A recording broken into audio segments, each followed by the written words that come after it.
Ini bukan kebetulan, bukan juga sekadar nostalgia.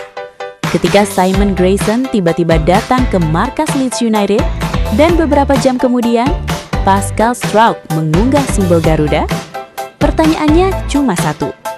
Apakah ini kode keras menuju timnas Indonesia?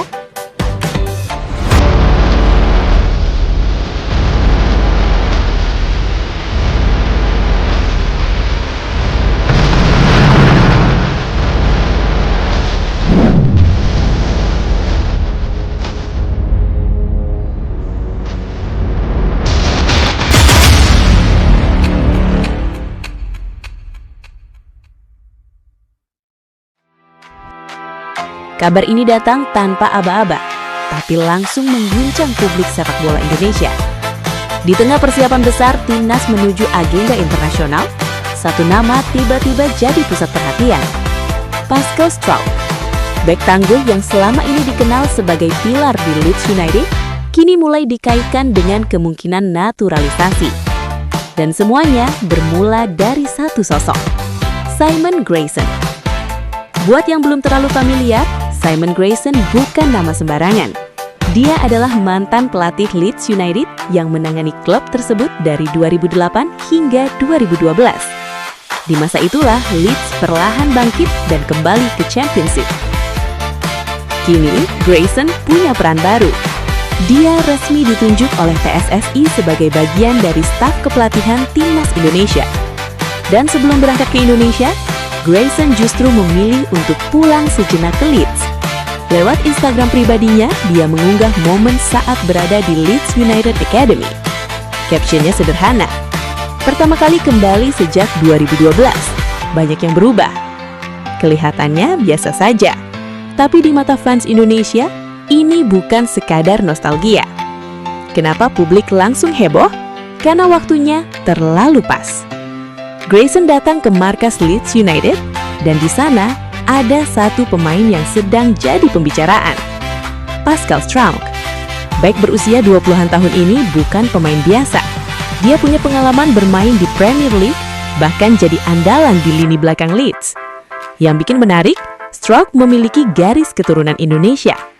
Dan selama beberapa waktu terakhir, namanya mulai sering dikaitkan dengan program naturalisasi.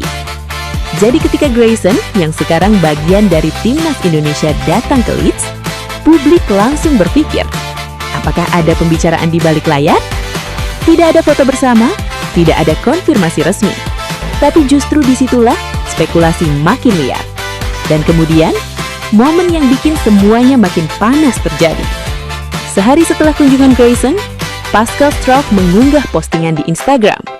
Total ada 9 foto.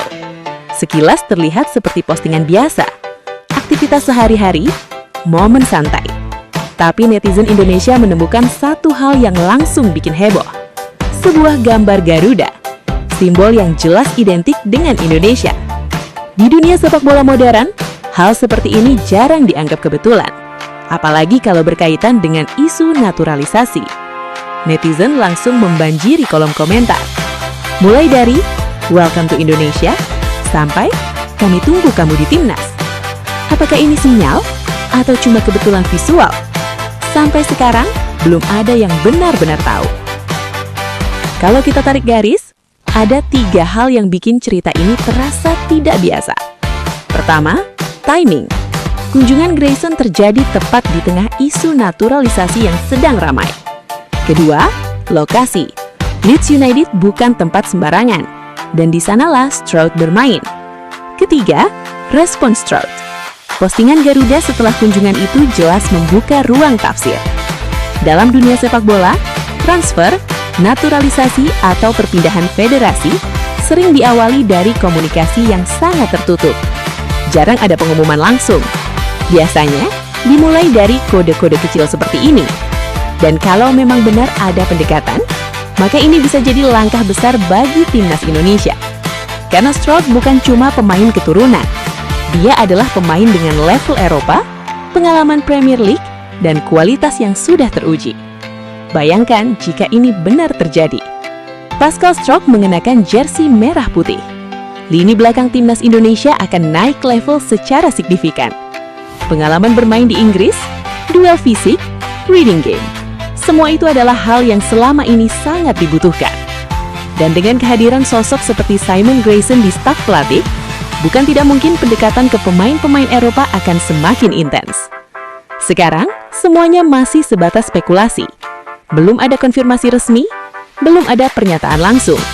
Tapi satu hal yang pasti, cerita ini belum selesai. Dan kalau benar ini adalah kode keras, maka kita mungkin sedang menyaksikan awal dari salah satu transfer paling menarik dalam sejarah timnas Indonesia. Jadi menurut kamu, ini cuma kebetulan atau memang sinyal nyata?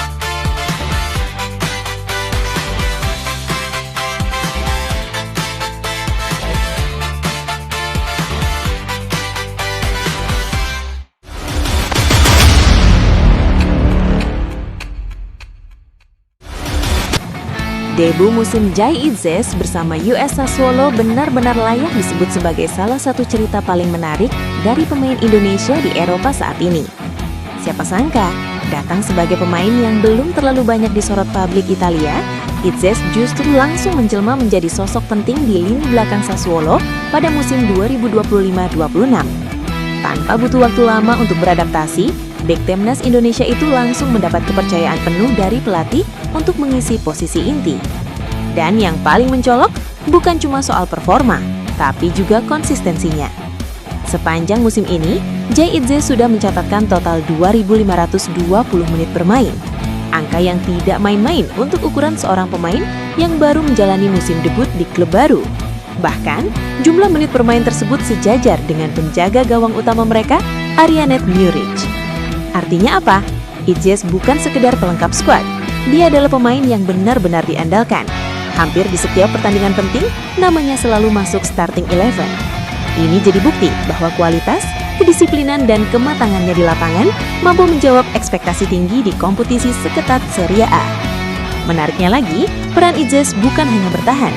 Dalam beberapa pertandingan, dia juga menunjukkan kemampuan membaca permainan dengan sangat baik. Mulai dari intercept, duel udara, hingga distribusi bola dari belakang yang rapi. Hal-hal kecil seperti ini yang sering luput dari sorotan, tapi justru sangat penting dalam sistem permainan modern. Kepercayaan yang diberikan oleh Sassuolo ini juga jadi sinyal kuat untuk timnas Indonesia.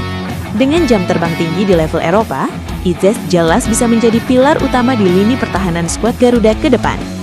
Dan kalau tren ini terus berlanjut, bukan tidak mungkin Jai Itzes akan menjadi salah satu bek Indonesia paling sukses yang pernah merumput di Eropa. Sekarang pertanyaannya, apakah dia bisa mempertahankan konsistensi ini hingga akhir musim, atau bahkan naik ke level yang lebih tinggi lagi? Yang jelas, musim debutnya sudah lebih dari sekedar lolos adaptasi. Ini adalah pernyataan tegas bahwa Jai Itzes datang bukan untuk mencoba, tapi untuk jadi pemain kunci.